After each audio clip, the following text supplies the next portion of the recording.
Hi and welcome to my channel called ELIMINATORS, where one can find commentaries, analysis and interesting facts regarding qualifiers to World Cup in football. I am Kulay Kulas and I would like to encourage you to watch and listen to this material.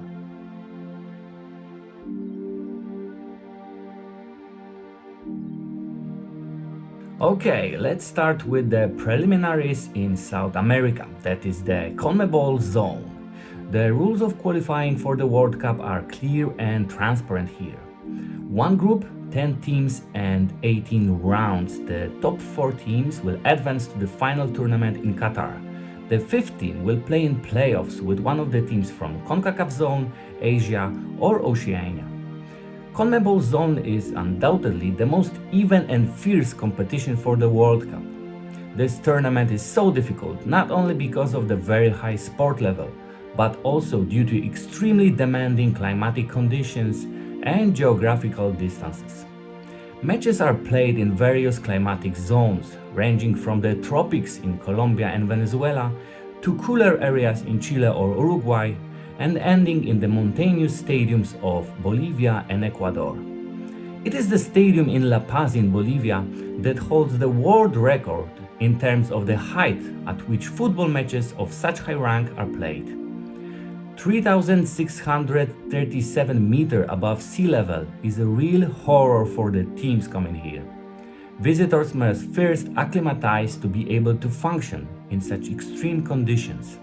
A few years ago, there were photos of Neymar and his colleagues who had to use oxygen masks during a break in the game on Bolivian soil. The second highest stadium is Quito in Ecuador, located 2,782 meters above sea level.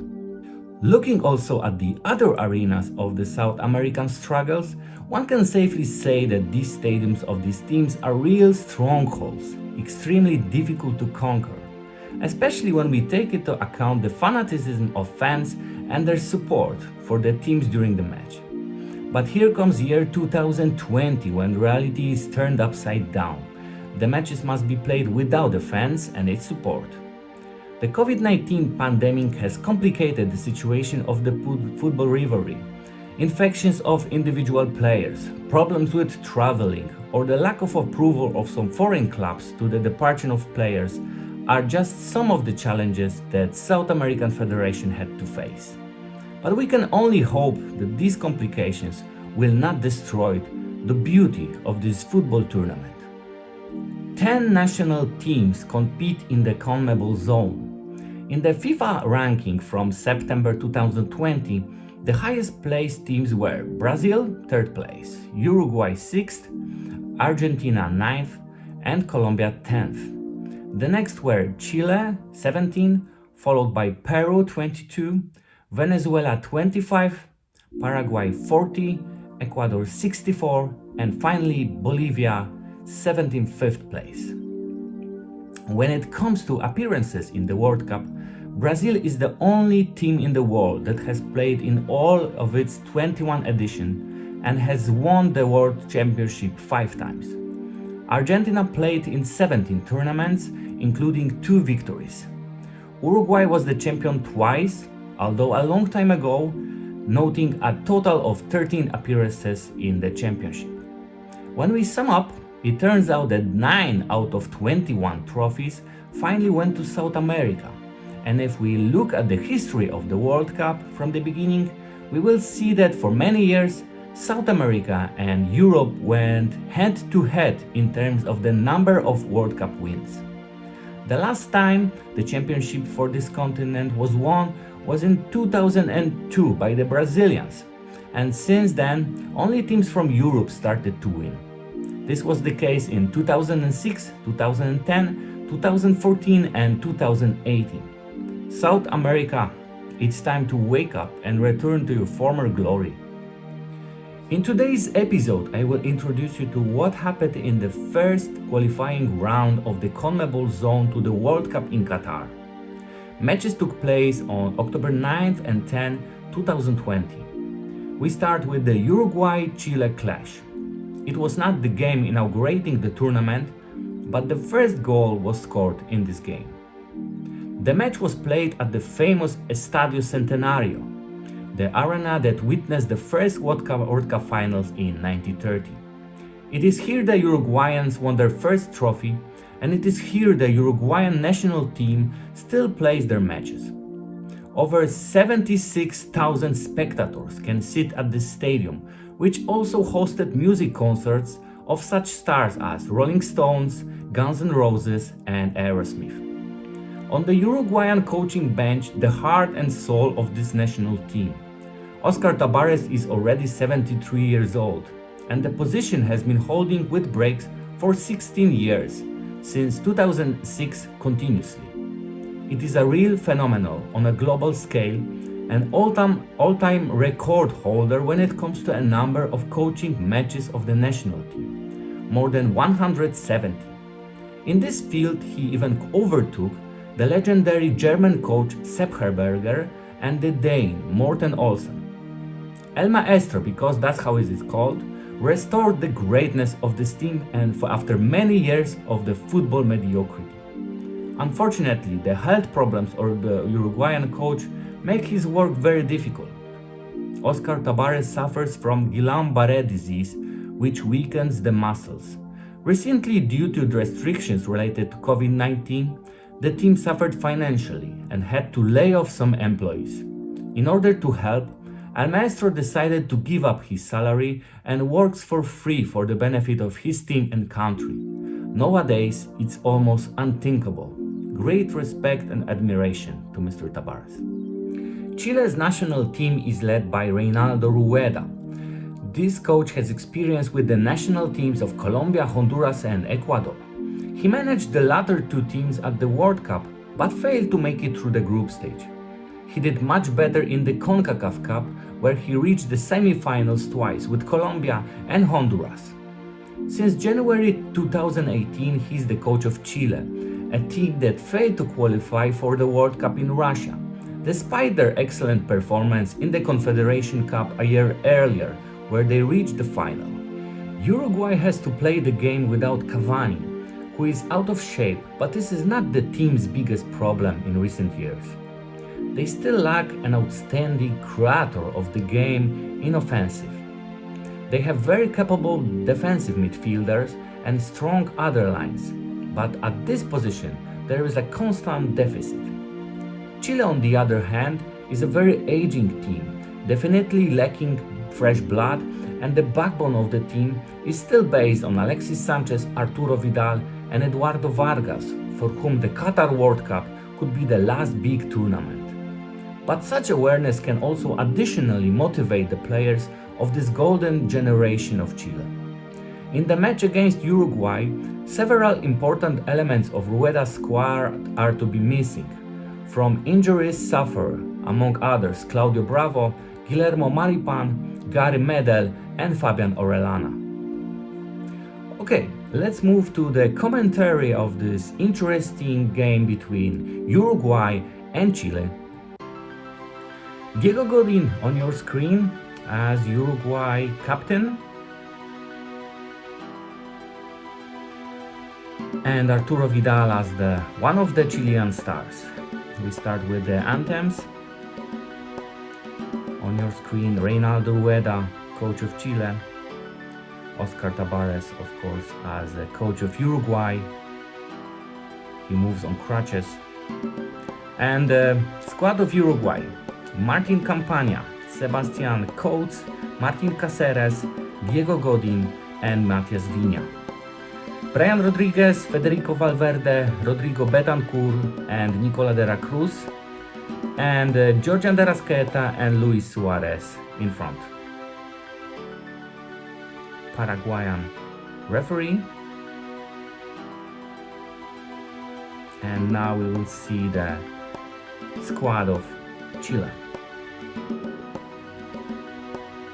Gabriel Arias in the defense: Francisco Ferralta, Nicolas Diaz, Sebastián Vegas, Paulo Diaz.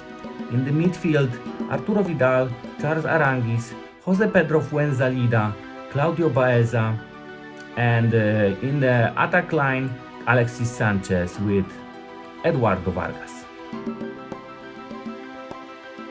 So we start the first half of this match. Oscar Tabares on your screen. Eduardo Vargas intercepts, passes to Sanchez, to Vargas again, Sanchez alone, Sanchez shoots and Martin Campagna saves. Good intervention of Uruguayan goalkeeper. Now Betancourt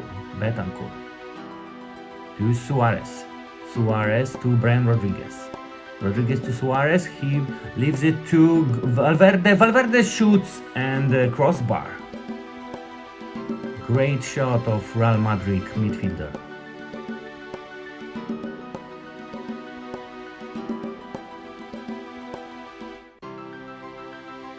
Again, Betancourt is pushing the Uruguayan attack. Passes to Rodriguez.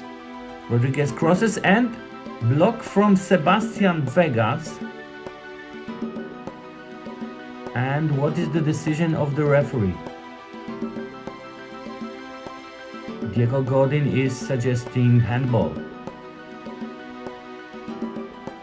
Now we have to wait for the decision. Yes, the Paraguayan referee will use the VAR system. That was really good action of Uruguayan players.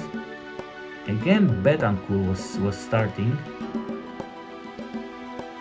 And Brian Rodriguez with cross was blocked by Sebastian Vegas. Do we have a decision? Yes, we have penalty.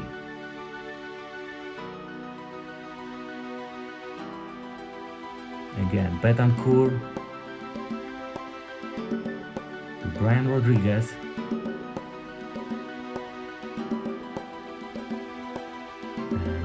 His cross is blocked by Sebastian Vegas with hand. So, Uruguay's best scorer in history, Luis Suarez, approaches the ball. And we have 1-0. Goal for Uruguay. And unwanted by Ronald Koeman in Barcelona, the Atletico Madrid player opening the score.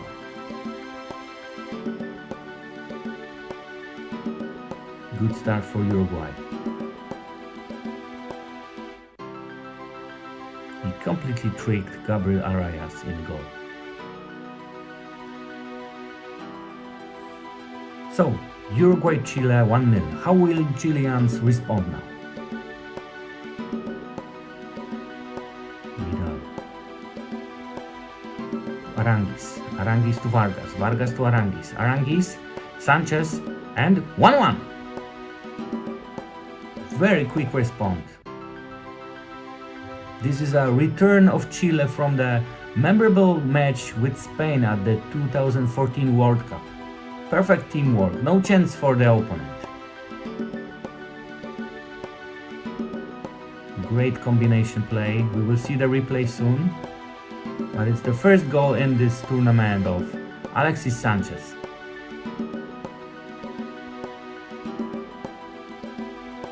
Aranguis, perfect pace pass.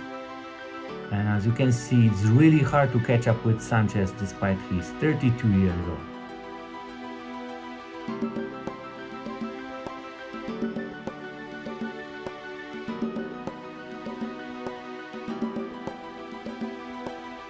Hard-working Aranguis intercepts to Sanchez. Sanchez passes to Davia. And what is going on? It looked like Sebastian Coates could have touched the ball with his hand. A Paraguayan referee is again using the VAR system to make the right judgment. Protest from Sanchez and Vidal.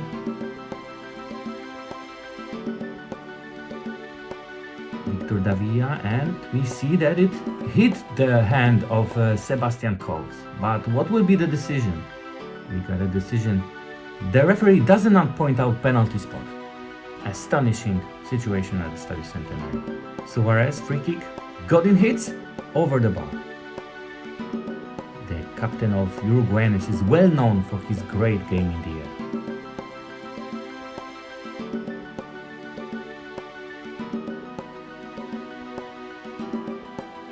Martin Caceres with a long pass. Sierralta clears, but right at the feet of Maximiano Gomez, and a goal for Uruguay. What a blast from Valencia striker.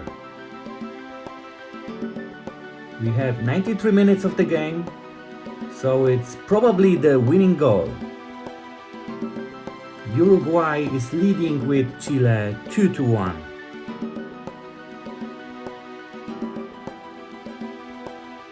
What a fantastic finish for the hosts.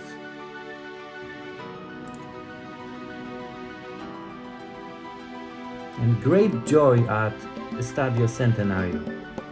Sierralta tried to clear this ball, but unluckily Maximiano Gomez used this pass to score a winning goal.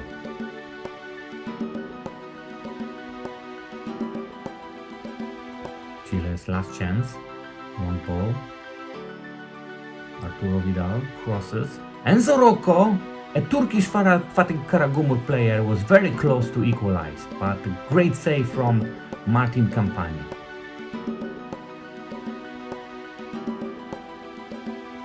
It was really close, but the match is over. It ends with the score 2-1 for Uruguay. A little dramatic, but first 3 points for Uruguay.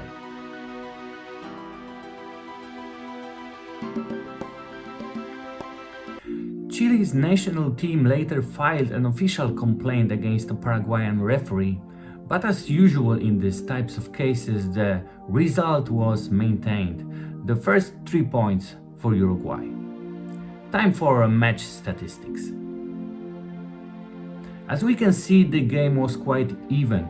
The Uruguayans fired more shots, and Chile had a big problem with the accuracy of long passes. Here are the team's top players by SofaScore rating. On the Uruguayan side, we have 2 goal scorers and Brian Rodriguez, right winger. For the Chile, the best nose had an offensive formation, and as always, hard working for the team, Arturo Vidal.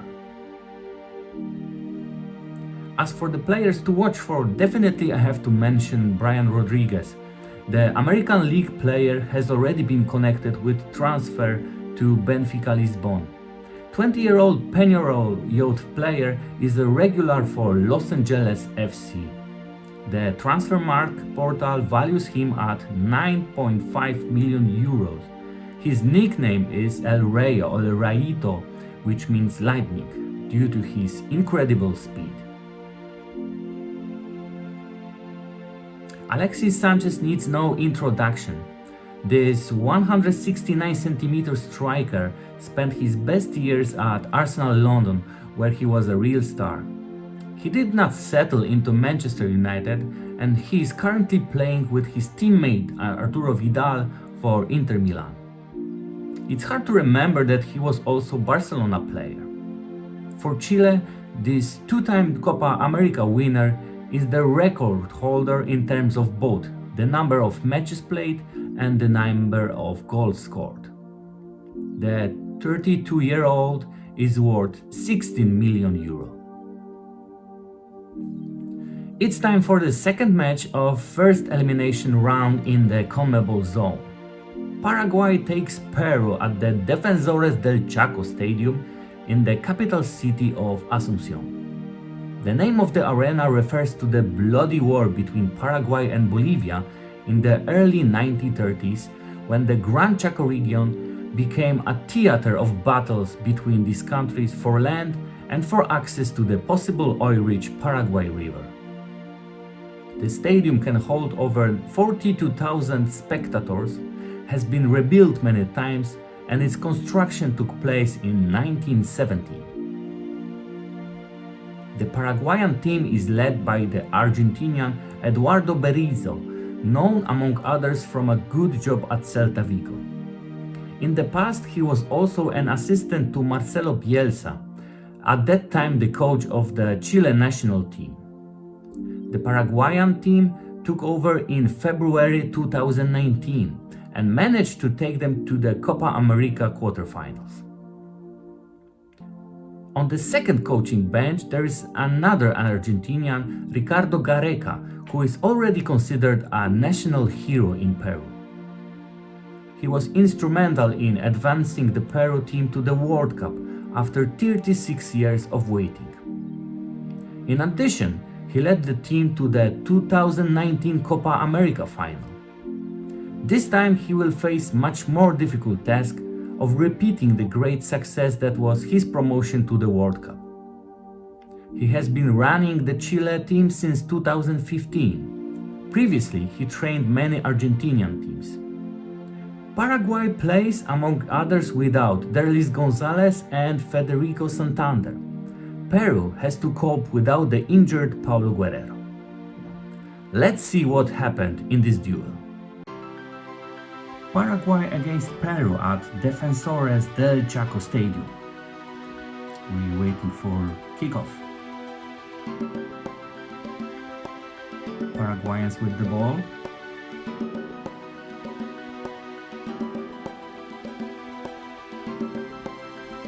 Long ball to Andres Cubas. He passes to Dario Lescano. He flips over Carlos Zambrano and shoots into the center of Pedro Gales' goal.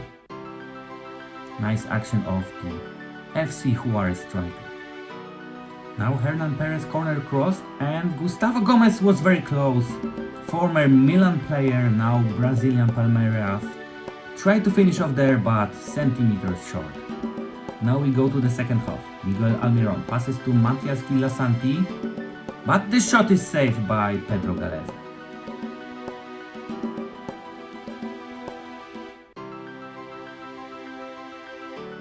A throw in for the Peruvians, Gustavo Gomez, and Andre Carrillo takes advantage from the gift to open the score. A great shot by the Al Hilal Saudi player. So Paraguay 0, Peru 1. The Paraguayans need to increase the pace. Dario Lescano active again. Distributes the ball to the right. To Hernan Perez, he shoots, but Pedro Gales saves brilliantly again. Nice pass from Lescano. This time Raul Ruiz, the Seattle Sounders forwards, in a lonely attack on the Paraguayan goal. He shoots, but is defended by the experienced Gatito Fernandez from Botafogo. Now the Paraguayans. Angel Romero had just entered the field. He crosses, too far, but Richard Sanchez takes the ball towards Alberto Espinola, and he delivers. Angel Romero got the ball, and we have an equalizer. Peru's defense got lost on this Espinola cross. Entered the Dragon by Angel Romero. As we can see, Romero wasn't offside.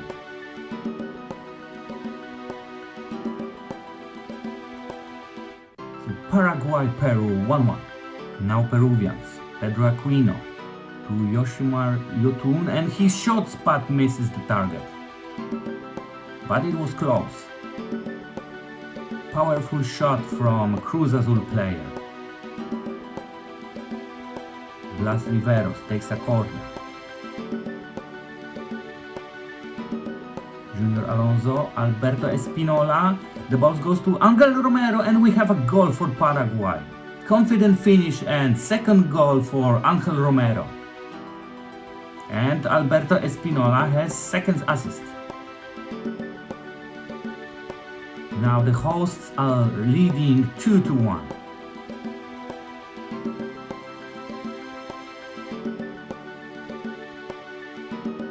Perfect finish from Angel Romero. Peruvians' action starts with Miguel Trauco, passes to Cristobal Gonzalez, he crosses, and a goal! It's Andre Carrillo again. Gustavo Gomez couldn't reach the ball, and Carrillo with pike throw beats Gatito Fernandez for the second time.